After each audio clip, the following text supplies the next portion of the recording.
Não, pera. Boa tarde, meus amigos. Mais uma vez estou com o Dr. Jaime Fusco e hoje ele vai falar um pouco sobre a natureza da ação penal na vulnerabilidade transitória nos crimes sexuais. Explica esse palavrão pra gente, o que é isso, Jaime, e o que você tem para falar sobre esse tipo de crime, esse tipo de delito. Bom, gente, é importante a gente abordar esse assunto porque a questão da vulnerabilidade da ação penal nos crimes sexuais, quando se trata de vulnerabilidade, ela é inquestionável. A ação penal ela é pública e incondicionada. Acontece que a gente tem um tipo de vulnerabilidade que é a vulnerabilidade transitória. E aí eu vou dar um exemplo aqui muito comum para ficar bem, para que todo mundo tenha atenção a isso. Por exemplo, o sujeito sai com uma mulher e aí eles tomam algumas garrafas de vinho. Isso é um caso concreto que eu tenho. E ele leva para o apartamento dela ou para o apartamento dele e eles têm relações sexuais.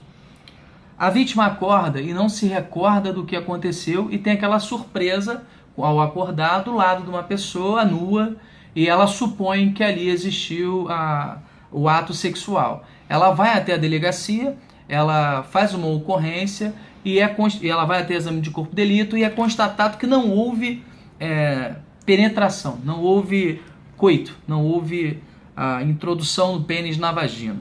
Pois bem, como a vulnerabilidade ela tem um status de tornar a ação penal pública incondicionada, mediante a representação, o processo segue.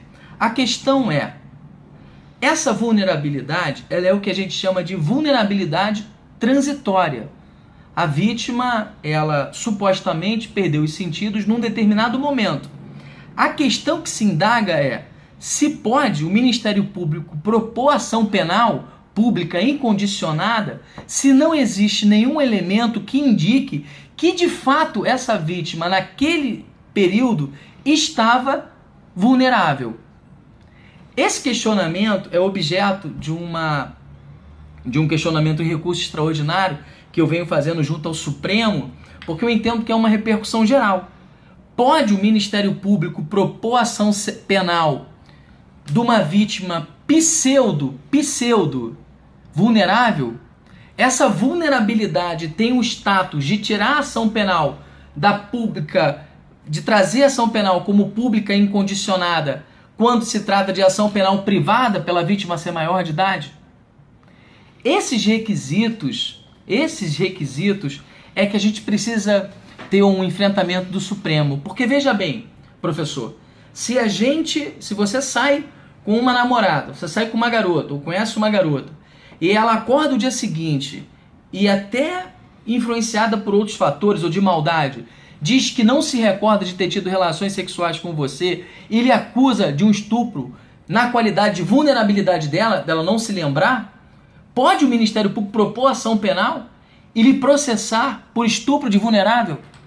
Esse questionamento, essa discussão que eu estou trazendo a Vossas Excelências, que é a discussão da vulnerabilidade transitória, ela não tem sido objeto de análise pelo Supremo Tribunal Federal.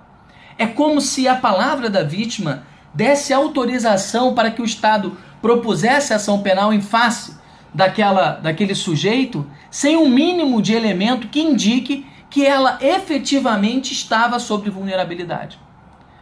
Eu digo que tem repercussão geral nesse caso pelo seguinte: isso é um fato do nosso cotidiano. É um fato que você pode passar por uma situação embaraçosa dessa. E é um crime de difícil defesa, porque ele se baseia basicamente na palavra da vítima. Então é importante a gente ficar atento sobre isso. Eu acho que o Supremo deve enfrentar a matéria. Eu penso que a academia também deve estudar bastante esse tema. Entendo que a ação penal, a mudança do status da ação penal de privada para pública incondicionada, em se tratando de vulnerabilidade transitória, de vítima sobre vulnerabilidade transitória, deve ser comprovada preliminarmente, antes do início da ação penal, coisa que não acontece hoje. E aí é só você ver o artigo que é claro, né, que é o contrário do que as pessoas acham. A ação penal ela passa a ser pública condicionada nos crimes sexuais quando você tem uma vulnerabilidade. Ou também a vulnerabilidade transitória, como tem sido entendido pelo Ministério Público em alguns estados. É isso. Meus amigos, mais uma vez, obrigado pela atenção. Dr. Jaime, muito obrigado pela aula e até o próximo vídeo. Um abraço.